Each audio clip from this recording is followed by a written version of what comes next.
시간 함께 하신 하나님 말씀 에베소서 4장 25절에서 32절까지 말씀입니다. 에베소서 4장 25절에서 32절까지. 그런즉 거짓을 버리고 각각 그 이웃과 더불어 참된 것을 말하라. 이는 우리가 서로 지체가 됨이라. 눈을 내어도 죄를 짓지 말며 해가 지어도 돈을 짓지 말고 마귀에게 틈을 주지 말라. 도둑질하는 자는 다시 도둑질하지 말고 우리가 가난한 자에게 부자할 수 있도록 자기 손으로 수고하여 선한 일을 하라. 무릇 더러운 말은 너희 입 밖에도 내지 말고 오직 덕을 세우는데 소용되는 대로 선한 말을 하여 듣는 자들에게 은혜를 끼치게 하라. 하나님의 성령을 근심하게 하지 말라. 그 안에서 너희가 구원의 날까지 인치심을 받았느니라. 너희는 모든 악독과 노함과 분냄과 떠드는 것과 비방하는 것을 모든 악의와 함께 버리고 서로 친절하게 하며 불쌍히 여기며 서로 용서하기를 하나님이 그리스도 안에서 너희를 용서하심과 같이 하라. 아멘. 주님 기뻐하실 일을 생각하며 주만 바라보아 우리의 문제 그리고 시련 짚고 새롭게 도약하는 성도들과 교회가 될 수 있기를 주님의 이름으로 간절히 축원드립니다. 여러분들 어렸을 때 가졌던 희망 그리고 소망이 무엇인지 혹시 기억하십니까? 아이들을 낳고 키우면서 이 아이들을 이런 사람이 되었으면 좋겠다 하는 소망은 혹시 가진 것이 기억하고 계십니까? 무엇보다도 하나님을 믿으면서 어떤 소망을 가졌습니까? 현대인들의 삶의 특징 중에 소망이 없는 삶을 사는 사람들이 많다고 합니다. 그래서 여러분들에게 한번 물어봤어요. 우리가의 소망을 얼마나 가지고 있고 기억하고 있고 간직하고 있는가? 지금 내게 있어서 최고의 소망은 무엇일까? 왜 현대인들이 이렇게 소망을 잃어버리고 소망을 포기하며 살까요? 두 가지의 이유를 학자들은 얘기를 합니다. 처음에는 소망을 품었지만 조금 지나가다가 곧 현실이라는 벽에 부딪혀서 소망을 꺾었다 하는 것이죠. 글래스세일링이라고 써놨는데 글래스세일링 다른 말로 하면 유리천장이죠. 1970년대에 미국의 경제주간지에서 처음 만들어낸 신조어입니다. 원래 처음에 이 유리천장은 여성의 고위직 진출을 가로막는 눈에 보이지 않는 조직의 장벽을 뜻했습니다. 그래서 여성 직장인의 승진의 최상한선을 자기들끼리 권력을 가진 사람들끼리 만들어 놓고 그 이상 올라가지 못하도록 꺾어버리는 것. 이게 유리천장입니다. 그래서 그런 구조적인 한계 속에서 스스로 소망을 꺾어버린 거죠.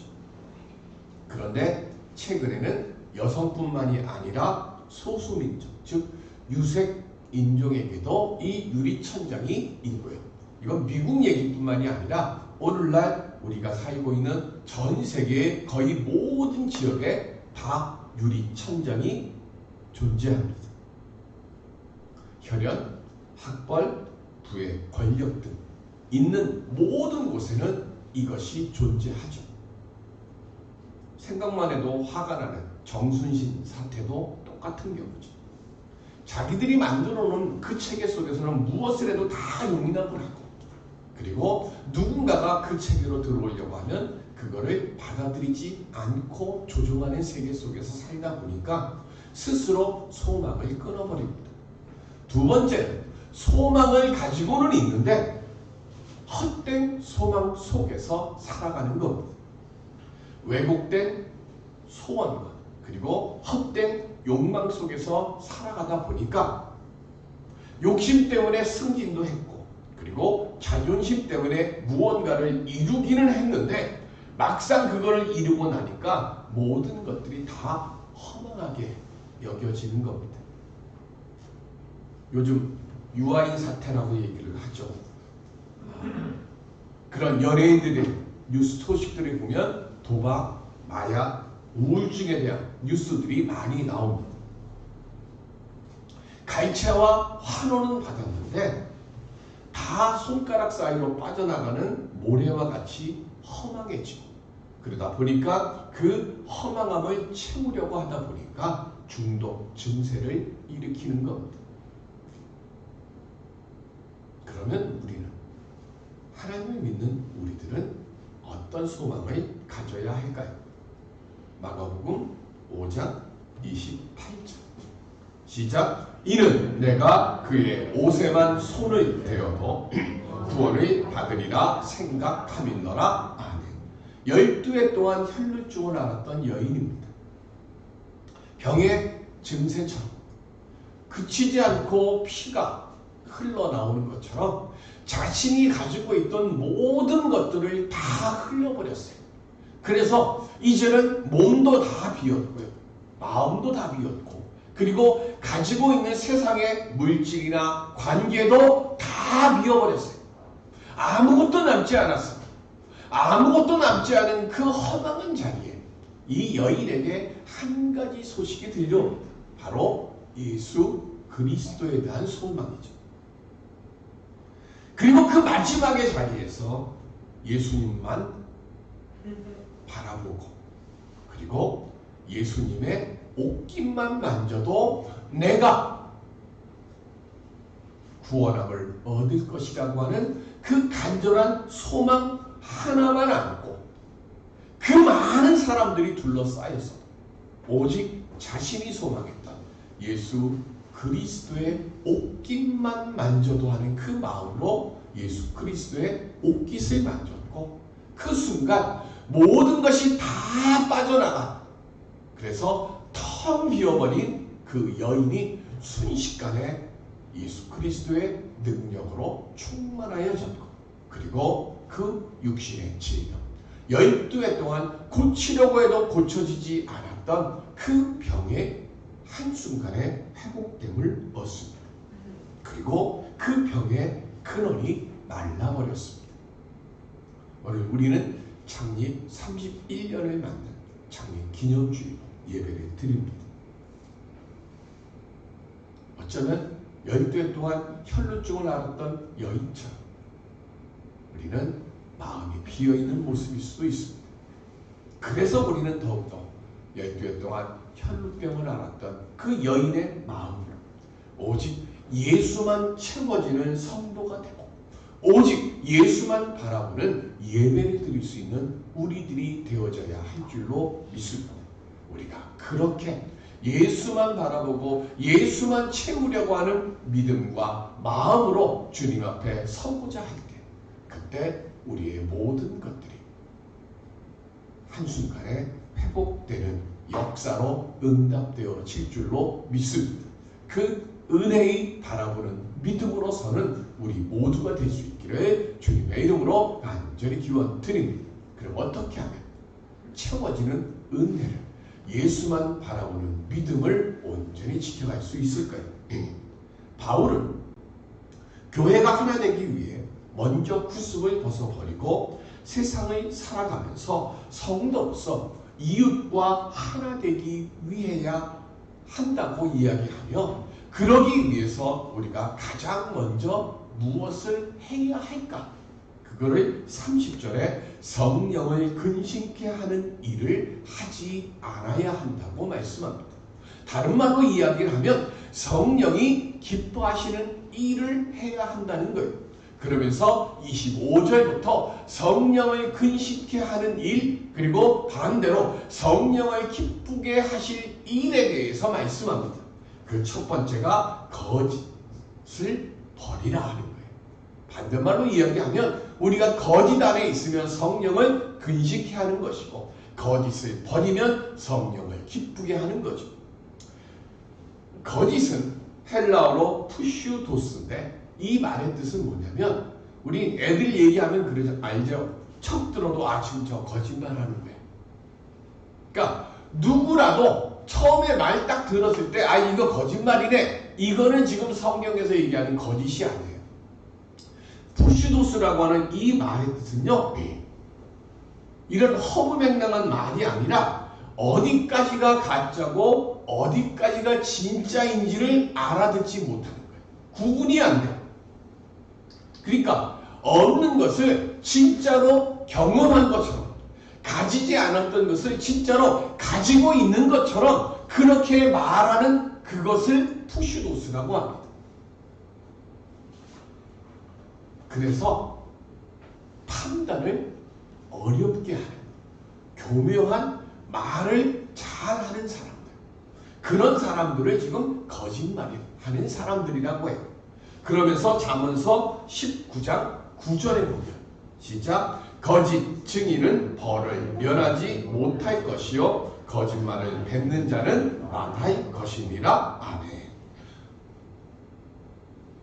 그래서 성경은 푸슈도스의 말을 하지 말라는 거예요. 그러면서 뭐예요?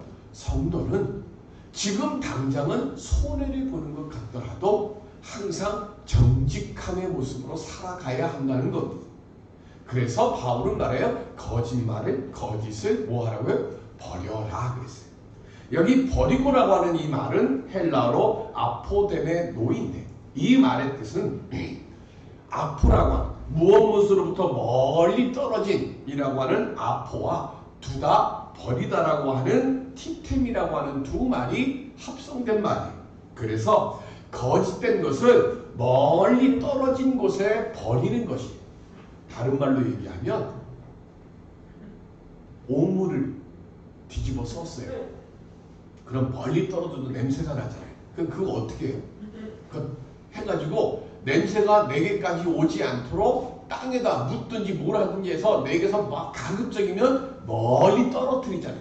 버리다는 뜻이 바로 그 말씀이에요. 그러니까 그렇게 멀리 떨어지게 하라고 하는 거예요. 지난 2월 16일 날 기독교윤리 실천위원회에서 한 여론조사를 발표를 했습니다. 교회 다니지 않는 사람들이, 무종교인들이 기독교인들의 신뢰도를 조사를 했어요. 그랬더니 교회를 신뢰한다는 대답이 10.6%,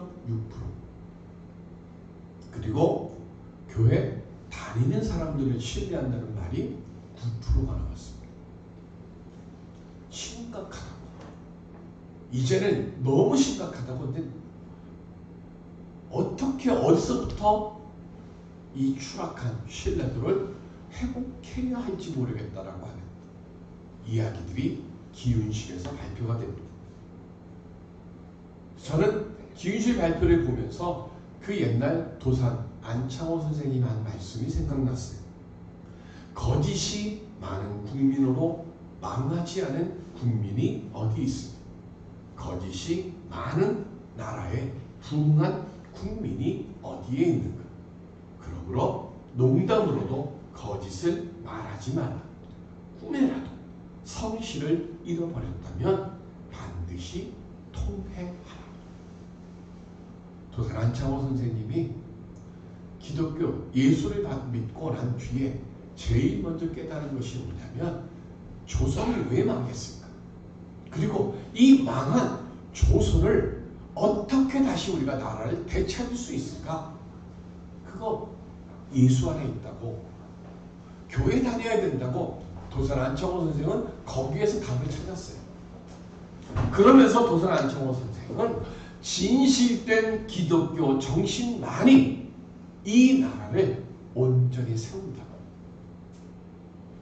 지금 우리는 세상의 신뢰를 회복하는 교회가 되고 성도가 되는 것이 먼저입니다.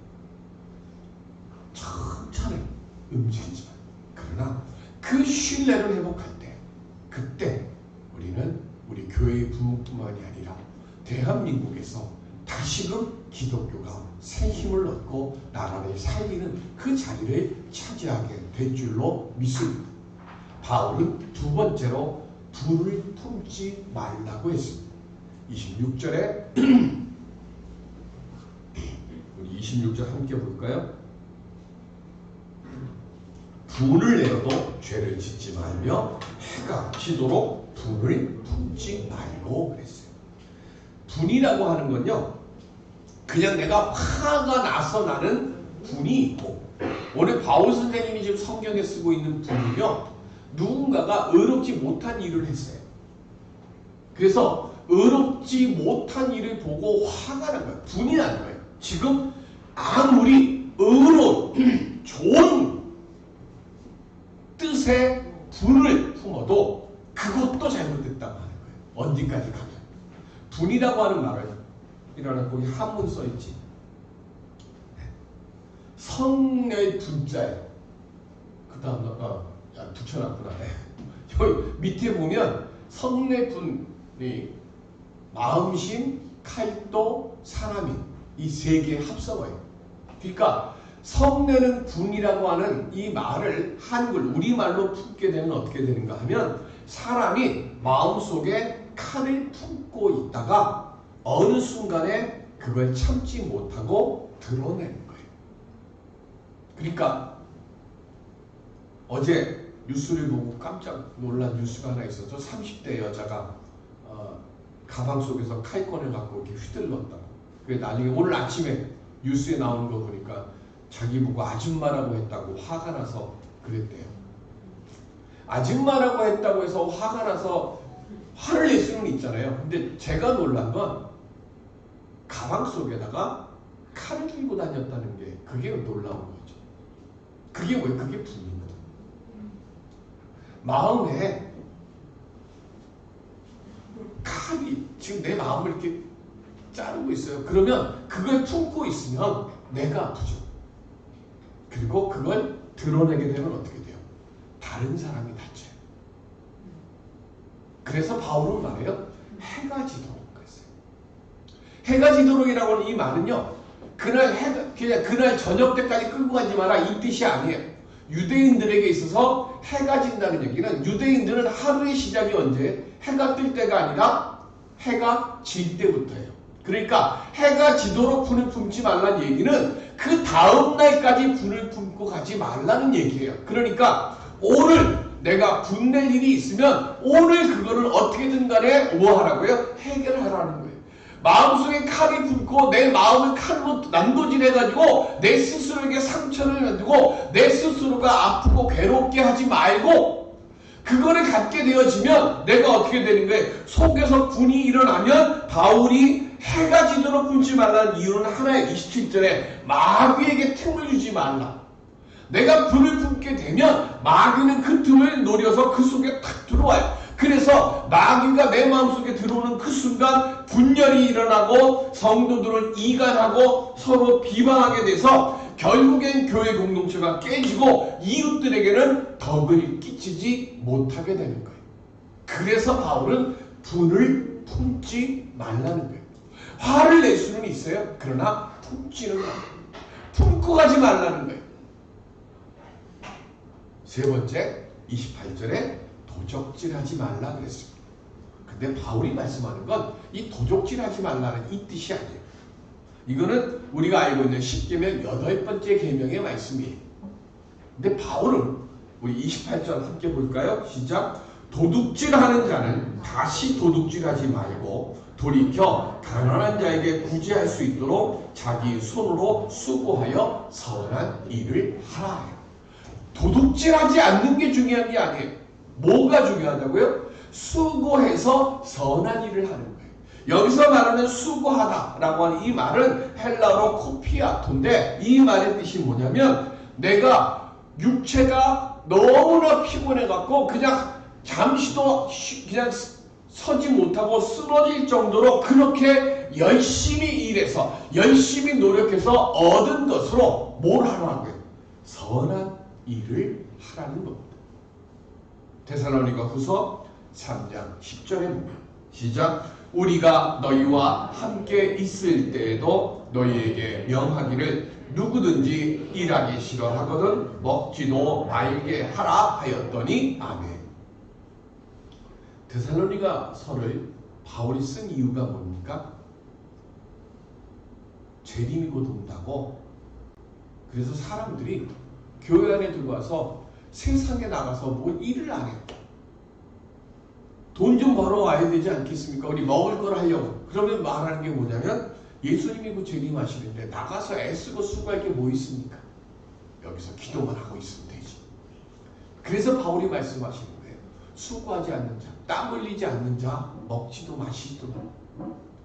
바울이 제일 싫어하는 사람이 누구예요? 불안당이에요. 불안당이 무슨 뜻이라고 그랬어요?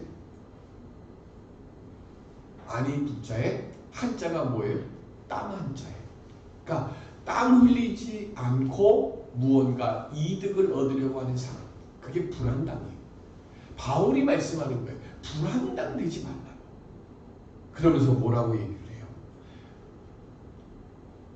남의 노력과 남의 재물을 불안당은 뭐 하는 것과 똑같아요? 도적질하는 것과 똑같은 거예요. 그래서 지금 여기서 말하는 도적질하지 말라. 이 말의 뜻은요.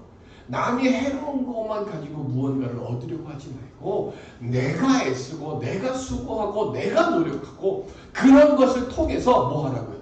그걸 가지고 선한 일을 행하라는 거예요. 나를 위해서만 땀을 흘리는 것이 아니라 내가 애쓰고 수고하고 그렇게 땀 흘려서 쓰러질 만큼 그렇게 진실되게 일한 그것을 가지고 우리 지금 튀르키예 지진 난 사람들 그리고 인도네시아에 그 지진 나서 들어갈 곳이 없어서 살 곳이 없어서 있는 그런 사람들을 위해서 사랑의 마음으로 그리고 진실된 마음으로 도와주는 그런 일들을 열심히 해나가는 거예요. 네 번째는 선한 말을 하랍니다. 29절에 선한 말을 한다는 것은 덕을 세우는 말을 하라는 겁니다. 집을 세우고 교회를 세우는 말을 하라는 겁니다. 내가 여태껏 쌓아 올렸던 은혜 그리고 명성을요 가장 손쉽게 버리는 방법이 있어요. 그게 뭐예요? 말을 함부로 하는 거죠. 비판의 말, 더럽고 추한 말을 하다 보면 그게 덕이 안 되고 은혜가 안 됩니다.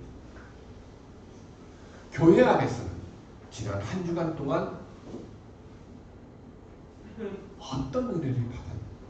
교회 들어오면 잘 지냈어 이게 아니라 우리의 입에서 제일 먼저 나오는 것이 주의 은혜를 받은 것이 무엇인가를 생각하고 내가 주의 은혜를 받지 못했다고 하면 주의 은혜를 받기 위해서 기도하고 우리 그런 모습이 있어야 교회의 덕이 세워지는 거잖아요.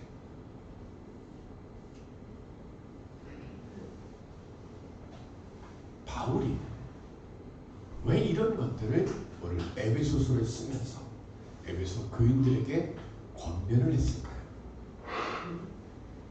에베소 교회 안에 이런 부정적인 모습들이 있었기 때문입니다. 그런데 한번 생각해 보죠. 2000년이 지났습니다. 2000년이 지났는데 지금 에베소 교회에다가 권면하는 이 말씀이 오늘 우리 교회에는 하나도 없을까요? 2000년 전부터 초대교회 때부터 했던 이 기도의 제목들, 권면의 제목들이 오늘날 우리가 살고 있는 이 시대에도 똑같이 있어요. 그러면 여기서 한 가지 의미를 드는 것이 있어요. 아니 2000년 전부터 하지 말라고 하는 그것들이 그대로 2000년이 지난 지금도 그대로 있다고 하면 이 땅에 교회가 있을 필요가 뭐가 있을까?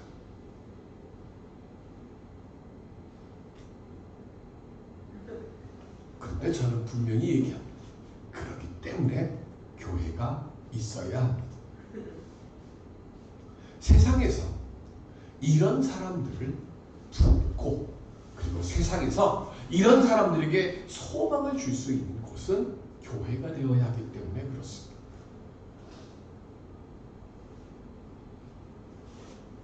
성도는 거룩하기 때문에 성도라고 불려지는 것이 아닙니다. 예수를 그리스도로 고백하고 십자가 대속의 은혜를 믿으며 그리고 그리스도께서 원하시는 자로 살아가기 위해서 부르심에 응답해서 주님 앞에 서서 지금 예배를 드리고 있기 때문에 우리가 성도라 불림을 받는 거죠. 성도가 돼서 하나님의 자녀가 됐어요.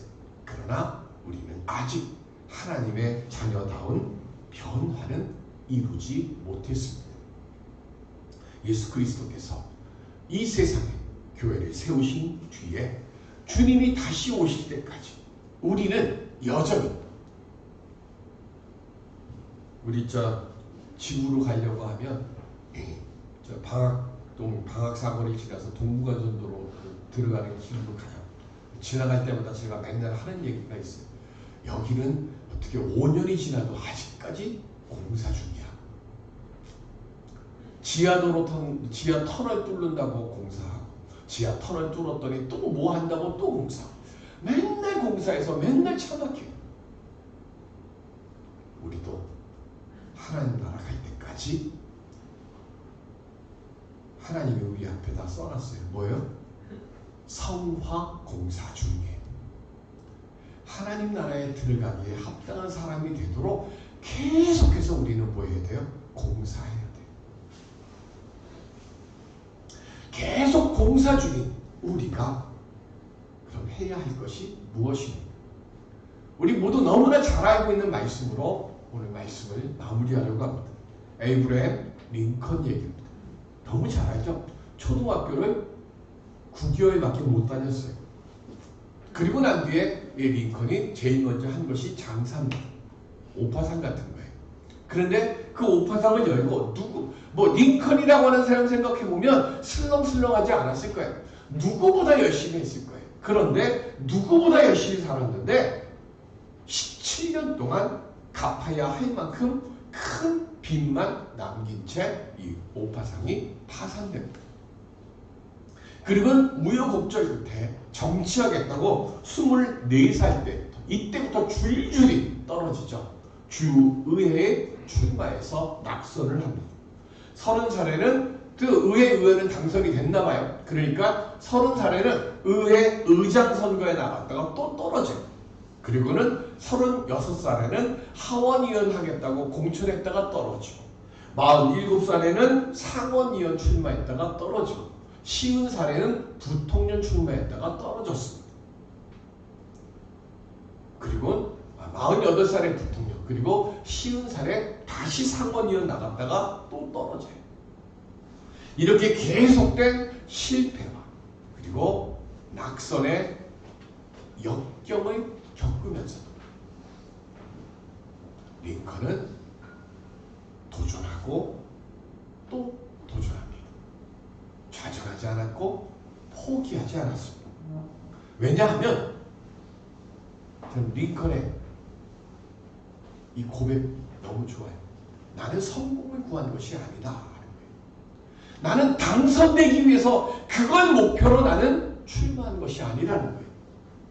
링컨이 내가 진정으로 소원했던 것은 내가 소망한 것은 이렇게 떨어지고 도전하고 하는 이 일들을 통해서 내게 행하시는 하나님의 뜻이 무엇인지 알기를 원해서 나는 도전하고 또 도전했다는 거예요. 그러기에 나는 그 많은 환난과 낙선을 극복할 수 있었고 그리고 미국에서 가장 존경받는 대통령 중에 한 분이 됐습니다. 31년의 세월이 지났습니다. 수많은 역경과 어려움 그리고 아픔들을 뚫고 우리 여기까지 왔습니다. 성령을 근심케 하는 교회가 아니라 오직 주만 바라보며 주님 기뻐하시는 교회 되기를 소망하는 우리들이 먼저 되어져야 할 줄로 믿습니다. 가정을 보세요. 부부간에도 얼마나 많은 상처가 되는 말과 행동들을 합니다. 부모, 자식이라고 하는 이유로 얼마나 많은 상처를, 그리고 또 얼마나 많은 투닥거림을 합니다. 그런데도 버텨요. 잘 지켜가요. 왜요? 그거로 끝나면 그 가정은 풍기박산이 나지만 그렇게 찢어지고 다투면서도 마지막에는 사랑과 그리고 용서로 채워지기 때문에 그렇습니다. 교회는 영적인 가정입니다. 교회도 마찬가지예요. 교회에 그래서 뭐가 있어요? 바울이 오늘 본문 32절에 가장 마지막으로 부탁하는 것이 뭐예요? 서로 용서하기를. 하나님이 그리스도 안에서 너희를 용서하신 것 같이 하라 그래요. 주만 바라보며 사랑과 용서의 따뜻한 공동체를 만들어 가도록 우리 주께 구하고 주님께 도움을 청하며, 그러면 그때에 주님 기뻐하시는 교회가 될 것이고 모든 잃어버린 것들보다 더 귀하고 더 아름다운 열매로 채워지는 성도들이 되어질 줄로 믿습니다. 소망 속에서 우리 아이들 지금 모습이 실망스럽다고 우리 자녀들 포기하지 않잖아요. 주님도 마찬가지. 주님도 우리들이 언젠가는 세상을 깜짝 놀랄 만한 역사를 만들어가는 주님의 복된 자들로 주님이 살려주시고 인도해 주시고 이끌어 주심을 소망하면서 오늘 우리에게 주어져 있는 삶의 모든 일들을 온전히 믿음으로 감당해서 아름다운 역사, 아름다운 열매를 만들어가는 우리 모두가 될 수 있기를 주님의 이름으로 축원드립니다. 기도하겠습니다. 은혜의 아버지 하나님, 가슴을 치고 발을 둥둥 구르고 안타까워하며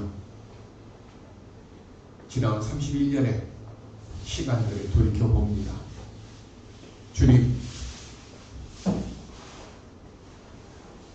주님의 도우심과 주님의 인도하심과 주님의 이끄심이 없이는 우리들이 서 있을 수 없음을 다시금 고백드리오니, 주여 우리들로 하여금 주만 바라보며 서로 사랑하고 서로 용서하고 서로 손을 맞잡고 다시금 뛰고 도약하는 우리 만남의 교회를 만들어갈 수 있는 우리들이 되도록 주님 은혜로 능력으로 사랑으로 함께하여 주시옵소서. 그래서 더 기쁘고 더 감사가 넘치는 2023년도 한 해를 살아가는 우리 모두가 되게 하여 주시옵소서. 감사하며 예수 그리스도의 이름으로 기도드립니다. 아멘.